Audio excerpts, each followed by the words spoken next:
Salut, aujourd'hui nouvelle vidéo, on arrive bientôt aux 25 000 abonnés sur YouTube, merci à tous. Et du coup pour l'occasion, je me dis que ça pourrait être cool de répondre à vos questions sur Instagram, Twitter, etc. Par rapport à la marque de vêtements, YouTube, différents projets. C'est parti, hein. On va visiter un peu Orléans en même temps que je réponds aux questions. Il y a Héloïse qui me demande, l'idée de Forever Vacation est venue comment? Pourquoi tu t'es dit qu'il faudrait que je fasse une marque? Comment c'est venu? En fait c'est à l'époque où il y avait plein des marques qui se lançaient, Waze, Seas, CDR et tout. Et j'étais en mode, j'avais déjà fait les t-shirts au collège il y a longtemps et j'étais en mode pourquoi pas moi? Et du coup quand j'ai vu les gens faire, je me suis dit en fait je peux peut-être le faire, j'ai essayé. Au début c'était pété, mais après bah, on a évolué quoi. Donc voilà, c'est venu comme ça en voyant les autres faire, je me suis dit pourquoi pas moi. T'as Inès, donc 16h20, qui demande, t'as un objectif particulier avec Forever Vacation sur le long terme ou sa vie au jour le jour? Ouais, mon objectif je pense au long terme c'est que tous mes potes soient dans le projet, qu'on puisse créer des trucs ensemble et que bah, j'arrive du coup tous à les payer et qu'on puisse faire évoluer le projet comme ça. Donc ça serait que ça fonctionne au point de pouvoir embaucher mes potes. Ça serait un peu moyen terme. Et long terme, ça serait mettre bien toutes les personnes que je peux et créer Vlad et Sap que tout le monde porte, je sais pas, comme toutes les marques. Il n'y a pas de truc précis assez spécial. En vrai c'est assez classique comme réponse. Alors il y a Martin qui te pose une question que je crois que tout le monde t'a déjà posé une fois dans ta vie. C'est quand que tu fais des pantalons, des shorts? Ouais, il y a beaucoup de gens qui l'ont posé d'ailleurs cette question là. Bientôt? Non, ouais. En fait c'est compliqué parce que déjà aujourd'hui on travaille pas sur nos propres vêtements. On achète des t-shirts et des pulls qu'on transforme.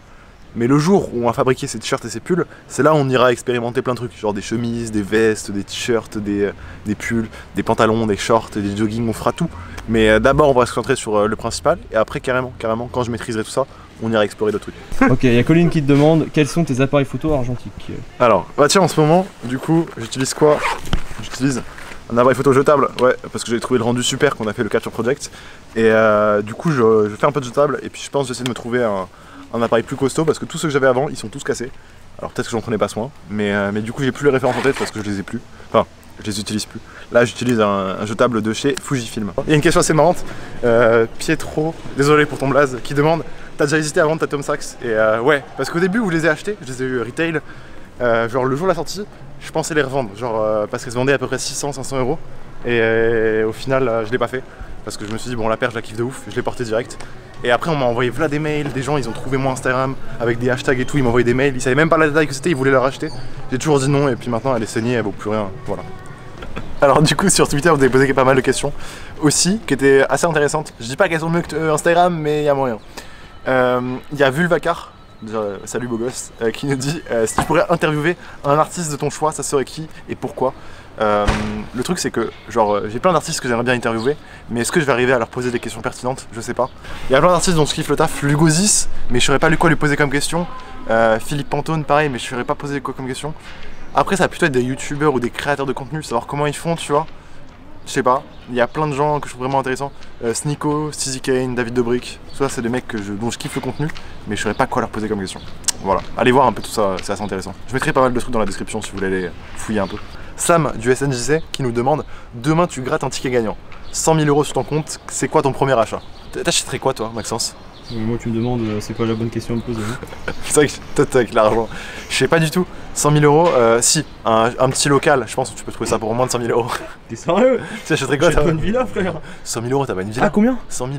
Ah 100 000 t'as même pas une maison hein. Je m'achète une maison. Ah ouais non. Bah non, une maison c'est 200-300. Bon, moi je m'achète un local aussi. Un petit local commercial tu vois. Je sais pas, pour bosser, et juste savoir que t'as celui-là à vie pour bosser. Ouais, parce que 100K à mon avis mais du coup tu vides les 100K en achat hein. Parce qu'un local ça coûte assez cher en vrai hein. Pourquoi t'investirais maintenant? Ah là j'ai besoin d'un local, c'est pour ça que j'ai dit un local. Justin Buisson qui nous demande les jeux qui ont marqué ton enfance, à part Dofus et Minecraft évidemment, tes jeux préférés. Alors j'ai jamais joué à Dofus, peut-être une fois mais non j'ai jamais vraiment joué à Dofus. J'ai passé toute ma vie sur Minecraft en fait, j'ai jamais joué à un autre jeu vidéo que Minecraft. Donc j'ai envie de te dire Minecraft. Parce que j'ai jamais joué à Call of Duty, FIFA, machin, jamais de la vie. Jamais, juste Minecraft, j'ai passé 8 ans de ma vie sur Minecraft. Non j'abuse, 5-6 ans de ma vie sur Minecraft. Je suis VIP sur iPixel, je suis un Yankee hein. Minecraft. Mais c'est ça qui m'a poussé un peu à créer et à être curieux. Je trouve ça trop bien comme jeu. Et même aujourd'hui le jeu est cool. Genre pendant le confinement je me suis remis comme tout le monde. Il y a un triple Z qui nous a demandé un objectif que tu voudrais vraiment réaliser avec YouTube. En fait YouTube pour moi c'est un moyen qu'il y ait plus de personnes qui découvrent mon taf. Donc j'ai envie de te dire beaucoup plus d'abonnés. Genre j'aimerais bien avoir les 100 000 un jour, avoir le petit trophée serait cool. Et peut-être qu'un jour je vais péter un câble et je vais faire des vidéos beaucoup plus cancer qui n'ont rien à voir pour faire genre le million d'abonnés. je me sens capable un jour d'avoir le million au niveau de stratégie, machin. Et peut-être qu'un jour je vais mettre tout ça à profit pour essayer. Et peut-être réaliser que je me suis trompé, on verra bien. Mais ouais, ça serait forcément les 100 000 abonnés. Pour 100 000 personnes qui suivent un peu tout ce que je fais. Et le but c'est partager un maximum de personnes que t'es pas obligé de suivre un seul chemin. Que tu peux te débrouiller à droite à gauche en apprenant sur internet et tout. T'es pas obligé de faire des études pour lancer un projet, etc. Et je serais content quand il y aura encore plus de personnes qui vont découvrir tout ça, quoi. Voilà. Hello, envisages-tu de te lancer sur Twitch? Oui, ouais, j'ai envie de me lancer sur Twitch. J'avais fait des lives après le confinement et même pendant le confinement où on parlait un peu de tout et de rien. C'était trop cool à faire et j'ai grave kiffé et j'ai grave envie d'en refaire. Mais je pense pas en faire sur ma chaîne YouTube principale parce que le problème c'est que ça me contraignait dans certains trucs et tout. Donc je pense que je vais me lancer sur Twitch. De toute façon je mettrai le lien dans la description de la vidéo si vous voulez vous abonner et un jour voir mes futurs lives. Mais ouais, ça arrivera un jour pour sûr, quand on aura le local peut-être, parce qu'il sera certainement fibré à l'avenir. Donc peut-être que je ferai des lives depuis là-bas. Il y a Axel Aeromax, j'ai vraiment trop de mal avec vos blagues, je suis désolé. Niveau musique, t'écoutes quoi? On va aller sur Spotify.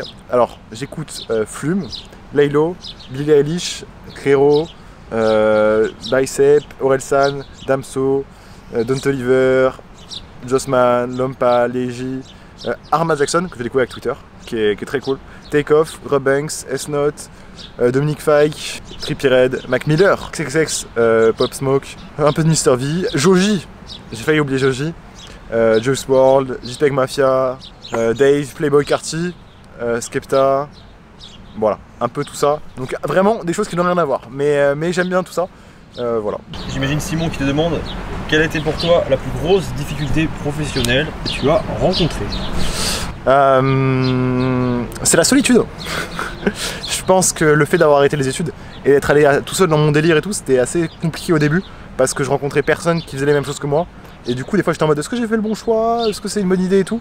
J'ai eu beaucoup d'hésitations et de remise en question, je donnais toujours, mais au début quand je connaissais personne c'était spécial. Donc ouais, la solitude, vaincre le premier mur de solitude c'est quelque chose. Parce que voilà, une année sabbatique, t'as une année à rien faire en fait. Et c'est compliqué, voilà. Je crois que c'est le plus gros mur que j'ai rencontré. Merci à tous d'avoir posé vos questions, c'est super intéressant de répondre un peu à tout par rapport à YouTube, la marque de vêtements, etc. On arrive bientôt aux 25 000 abonnés YouTube, c'est un truc de ouf. Merci à tous ceux qui rejoignent l'aventure jour après jour. Checkez la description, il y aura plein de ressources, ma chaîne secondaire et plein de trucs auxquels j'ai évoqué du coup pendant cette FAQ. On se retrouve dimanche prochain pour une nouvelle vidéo, à plus.